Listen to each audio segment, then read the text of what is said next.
All right. It's another episode of Your Daily Scrum. I'm professional Scrum trainer Ryan Ripley. That is Scrum Master extraordinaire, Mr. Todd Miller, fellow PST as well. Todd, how you doing? Doing pretty good. Tired today, Ryan. Yeah. Still at scrum.org headquarters, the home of Scrum. You can see that in the background. That's pretty awesome. You know, Todd and I, we get together regardless of where he's traveling in the world to help you get a little bit better each and every day at Scrum. Like and subscribe so you never miss an episode. Those likes are getting close to 10,000, or the subscribes are getting close to 10,000. We're almost there, everybody. Keep sharing, keep caring, keep hitting that like and subscribe. Check out the description. Lots of good info about Todd and I. Leave your comments below. We love your comments. Let us know what you think about the show and how we can do a little bit better next time for you. Todd, weird question for you today. Mm-hmm. Do you have the courage to blow up a retro? So, you know, this is interesting. I'm going to approach this from a Scrum Master perspective, right? So I think that you should have the courage to speak out and discuss things that you saw or things that you are thinking. I also think that you should really abide by the Scrum value of respect when you do it. I think if you do it in a respectful way, I also think that perhaps not sharing your what you're thinking, it may not be respectful. So I think that so long as I think blow up might be a strong word here. I would say, do you have the courage to be open during a retrospective? And I think that that you should, and is so long as you can practice respect with it, right?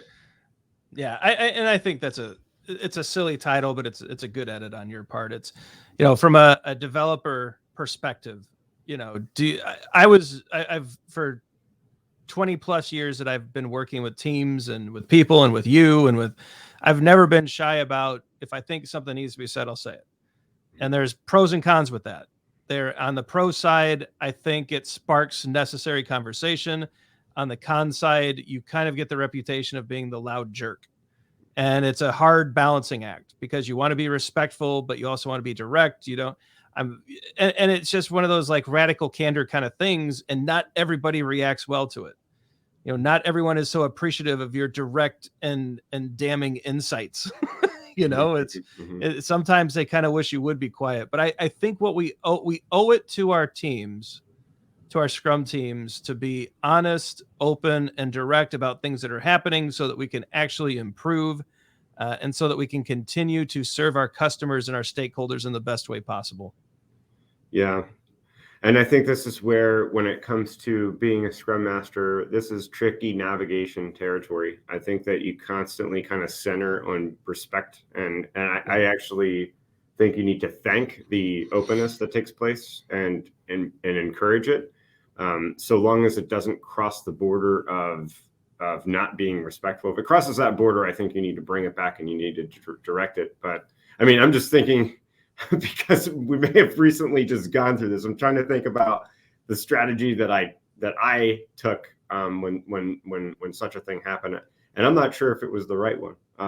But I think as a Scrum Master, you keeping those Scrum values in line of sight with the rest of the Scrum team, I think is really helpful in keeping it radically candor rather than radically offensive or offensive. Yeah, so short on words there. So. No.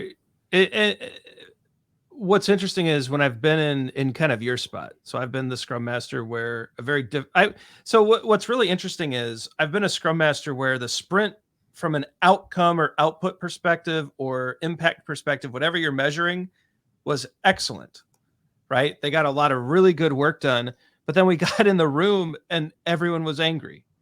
And it's like, it was almost in spite of themselves, they managed to deliver. And it shocked me. Like it would actually, like, it's like, wait a minute, we shipped and the stakeholders are happy and we've got a good plan coming up for the next sprint. And they're like, well, no, that person said this and this, you're just like, it's almost jarring. And so I think from a Scrum Master perspective, you've got to really focus on the Scrum values, like you said, and let that conversation happen. Because I have found, Todd, even as difficult, uncomfortable, cringy, whatever your feeling is in those conversations, if the team maintains the values, they can come out on the other side so much better. Yeah, 100%, right? 100%. Yeah, and they'll always come out on the other side better because it just opens the door to really direct communication rather than like passive communication or maybe little bubbles inside of a team, right? Like you have sub teams inside the team and factions and all that other starts. All that stuff starts. You know, you're really better off just getting it out, right? Yeah, the back channeling is going to happen if you don't address it openly. And then you just have resentment that builds up. You have divisiveness. You have a split cause. And I've never found a team a house divided doesn't stand for very long, right? It doesn't. I mean, look at Game of Thrones. That's perfect. Can we end on a game? It's been a long time.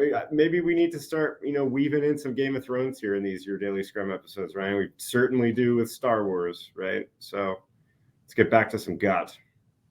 All right. Live long and prosper. All right. Let us know what you think. If you had a difficult retrospective go in a weird direction, some radical candor at play, some directness. How did it go? What did you do? Did you stick to the values? Did you try something else? Todd and I are always looking for great suggestions and perhaps a new idea for a video. So let us know in the comments. Be sure to like and subscribe. Your likes and subscriptions help us out immensely. It bumps us up in the algorithm. It helps more people see the videos. Check out the Scrum 101 course. I've linked it throughout the video here. It's awesome. Take the Scrum 101 course. Go get your PSM 1 certification and conquer the world. For Todd Miller, I'm Ryan Ripley. Go forward, do some great Scrum things. Be courageous. The retro is a great time to get things out in the open, and it's a good place it is the place to improve. And don't be afraid of some of those difficult conversations. Lean into them, keep them respectful, and some good things can happen. All right, everybody, we'll see you next week. Till then, have a good one.